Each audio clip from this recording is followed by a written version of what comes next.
I hope you had a wonderful Christmas weekend celebrating with your family and friends. It's almost hard to believe it's already over, isn't it? I mean, Christmas has come and gone and the new year is just around the corner, which means it's time for you know what? New Year's resolutions.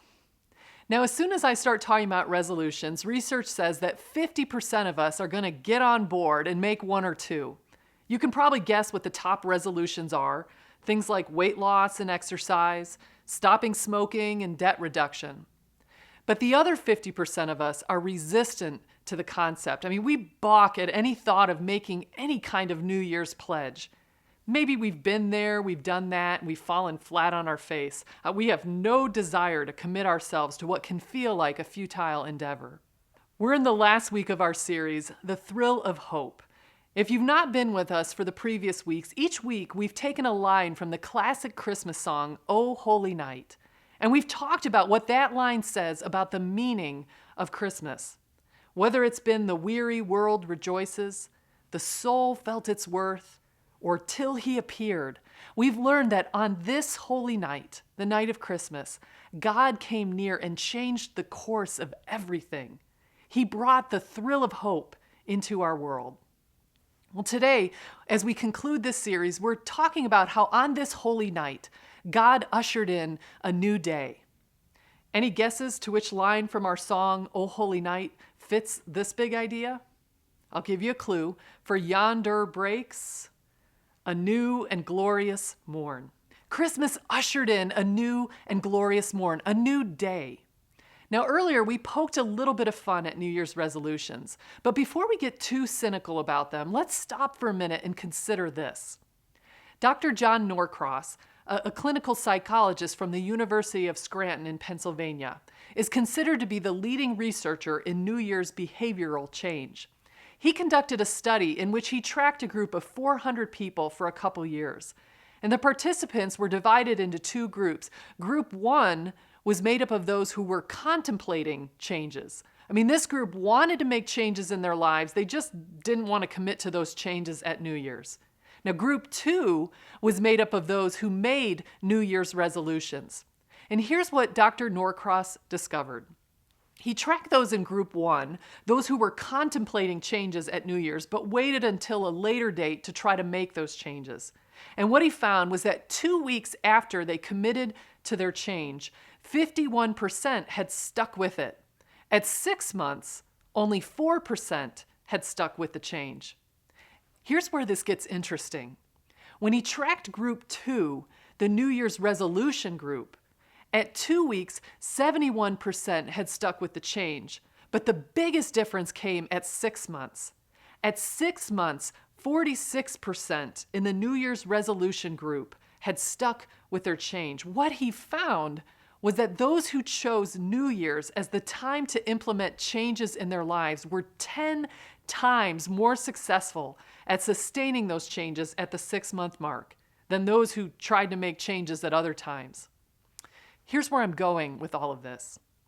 While some of us are resistant to making much of a new year, and we scoff at the idea of New Year's resolutions, it may just be that now is the best time to have a fresh start. Let's face it, some of us are in need of a new day, aren't we? And I'm not really talking about making traditional resolutions having to do with finances or exercise. I'm talking about letting God transform our lives, letting God lead us to a new and glorious morn. I mean, why not choose now as the time for that? Understand, Christmas ushered in a new day. And the good news is Christmas isn't just something that happened, it happens. It's not about turning over a page in the calendar. It's about encountering the Savior who was born and letting him transform our tomorrows. Christmas means we can have a fresh start in our relationship with God, a fresh start in our relationship with others, a fresh start in every area of our lives. Just in case you doubt whether it's really possible for you to experience a new and glorious morn, today we're going to look at the life of a man who was probably the last person anyone imagined would change. If transformation was possible for Paul, it is possible for anyone. Now, you may have heard of Paul before. He's kind of a Hall of Famer when it comes to the beginning of Christianity. He planted dozens of churches. He helped thousands find their way back to God. He wrote many of the books that make up the New Testament of our Bibles. But before all of that, Paul's life was on a very different path. Here's how he described it himself in Galatians 1. He says, "For you have heard of my former way of life in Judaism, how I was savagely persecuting the church of God and trying to destroy it." Savagely persecuting. It was not an overstatement. I mean, let's back up a bit to better understand Paul's former life. See, Paul was born and raised in Tarsus, which was a Roman province, making him a Roman citizen. But Paul was also Jewish, and so his Hebrew name was Saul. So as we talk about Saul and Paul this morning, understand it's the same guy. Kind of like P. Diddy and Puff Daddy, same guy. As a young adolescent, Saul went to Jerusalem for his formal education in the most prominent rabbinical school of the day. I mean, he was trained by the best rabbi teacher of the time, and he became a Pharisee, a religious leader. All this training and experience led him to believe that the idea of a crucified Messiah was impossible and even offensive. So after Jesus' death and resurrection, when the Christian church was just beginning to form, Saul was determined to stop it. I mean, he traveled the region arresting anyone who followed Jesus. He stood by and approved as some of them were murdered. Now let me just stop there for a second. I ask you to put yourself in Paul's shoes. If that was your past, how do you think you would feel about it? I mean, can you imagine how the baggage of all that shame and regret and failure could threaten to drag you down? Yet when Paul looked back at his past, this is what he said. "But one thing I do, forgetting what is behind and straining toward what is ahead, I press on toward the goal to win the prize for which God has called me heavenward in Christ Jesus." Forgetting what is behind. That's a pretty bold statement for a guy with Paul's past, don't you think? But here's something Paul understood that we need to embrace as well. Moving into a new and glorious morn requires that we leave a few things behind. Maybe a few failures, several regrets, a wound received, a relationship lost, a misguided pursuit or two. Have any of those in 2015? You know, as you look back at this last season of your life, are there things you need to leave behind? Things you need to let go of? Things you need to just intentionally forget as you move forward? Maybe they happened in the 2015 calendar year. Maybe they happened long before. You know, as I look back over this past year, there are things I regret. I mean, things I wish I could do over. Mostly they involve how I handled certain situations as a leader in the church. I mean, there are times I dropped the ball relationally when I should have picked it up. There are times when I wonder if I handled a situation differently, there might have been a different outcome. I mean, the biggest pain for me in all of it has been the times when I've watched people walk away from our community, from our church, possibly because of something I did or didn't do. Now, I know there are situations where that's going to happen regardless, but if I dwell on some of those relational losses, I can find myself growing discouraged and depressed. In Philippians, Paul is saying to us, now is the perfect time to forget what is behind and to strain towards what is ahead. Let's move forward toward the goal, a new beginning, a fresh start, a new and glorious morn. When you can't change the past, it's best to just leave it in the past and move forward. When Paul says forgetting what is behind, there was a lot behind for him to forget. But remember, if a new and glorious morn was possible for Paul, it's possible for anyone. So what enabled him to step into a new day? Well, let's take a look at the most important event in Paul's life. We might call it his New Year's Day. As we catch up with him in Acts 9, he's on his way to a town called Damascus to arrest Christ followers. And Luke tells us that he is breathing out murderous threats against followers of Jesus. I mean, he is out for blood. But then something unexpected happens. As he neared Damascus on his journey, suddenly a light from heaven flashed around him, and he fell to the ground, and he heard a voice say to him, "Saul, Saul, why do you persecute me?" "Who are you, Lord?" Saul asked. "I am Jesus whom you are persecuting," he replied. I mean, can you even imagine this happening to you? An apocalyptic flash of light and a booming out of nowhere voice calling you by name. I mean, I definitely need a new pair of underwear. Now, maybe Jesus hasn't approached you or I like that, but he has tried to get our attention in other ways. Through a friend who expresses concern, through a family member who asks for change, through a message at church that challenges growth. You see, I believe Jesus is constantly calling out to us, inviting us to a new and glorious morn, to a new day. When God sees you, he's not just calling you away from your past, he's calling you to a new future. I wonder, what is God calling you to today? Now, how did Saul enter into his new day? Well, first, he simply says a yes to. Saul says a yes to a new future, a yes to a new way, a yes to a new day.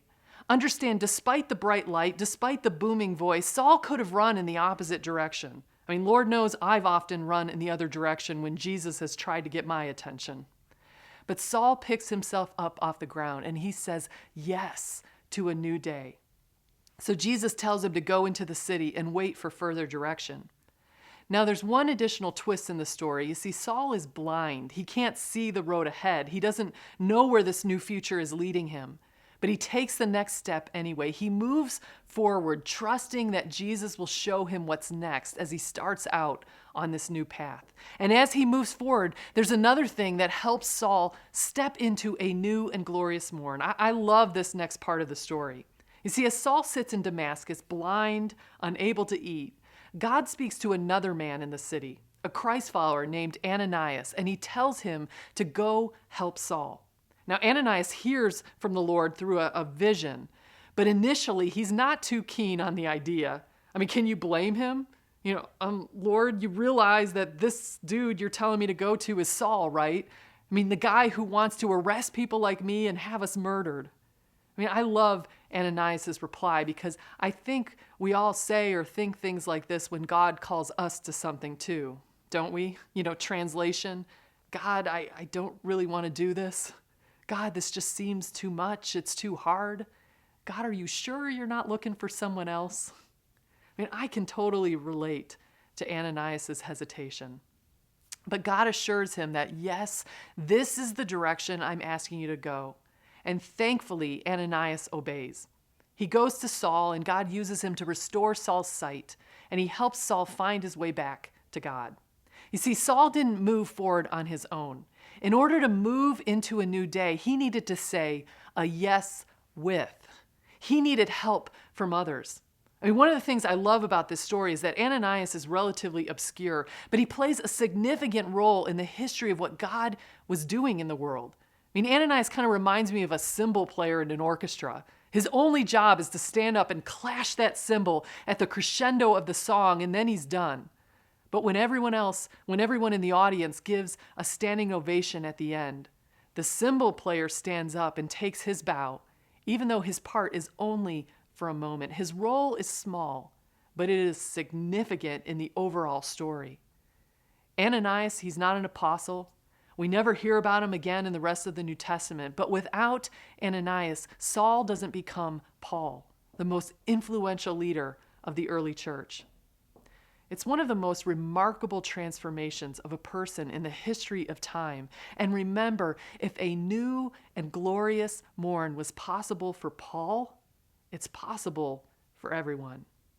So let me ask you again, are you in need of a new day? Could you use a new beginning? Are you ready to live in a new and glorious morn? Why not choose now as the time for that? I mean, what do you need to say yes to as we begin this new year? Some of us need to say yes to finding our way back to God. I mean, we've been choosing our own path for far too long, and it's time to come home. Time to come home to the loving embrace of our Father. It's time to make a public commitment to Him through baptism. It's time to orient our lives around a relationship with Jesus for real. Some of us need to say yes to a new chapter in our relationships. Old, destructive patterns need to be left behind. Hurts and wrongs need to be forgotten. Some of us need to say yes to a risk that God is asking us to take. I mean, fear has held us back for far too long. It's time to trust. It's time to move forward.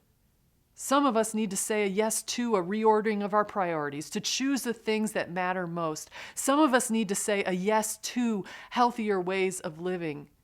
But you see, it's not just saying a yes to that will help us move into a new and glorious morn. It's also saying a yes with. We all need an Ananias or two in our lives. People who will walk alongside us, challenge us, encourage us, help us to have the courage to say yes to the new day God is leading us to. But here's the thing. Not only do we need an Ananias, we also need to be an Ananias for someone else. I mean, who do you need to say yes with?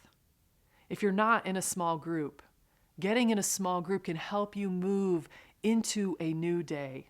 If you are in a small group, getting real with a couple people in your small group, letting them get real with you, it can help you move into a new day. We all need an Ananias, and we need to be an Ananias for someone else. We need to walk alongside one another and remind one another that no matter where you've been, no matter what you've done, no matter what's been done to you, a new and glorious morn is possible for you today because on a holy night 2,000 years ago, God ushered in a new day.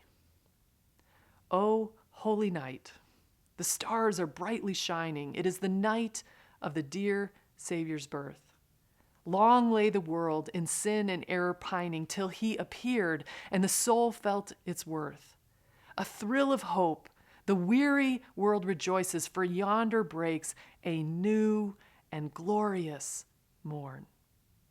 Are you in need of a new and glorious morn?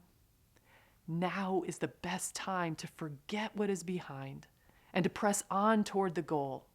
As Paul stepped into his new day, he and his friends ended up changing the world, and we can too. Together, let's say yes to all that God has for us in this new year. We might just discover something glorious.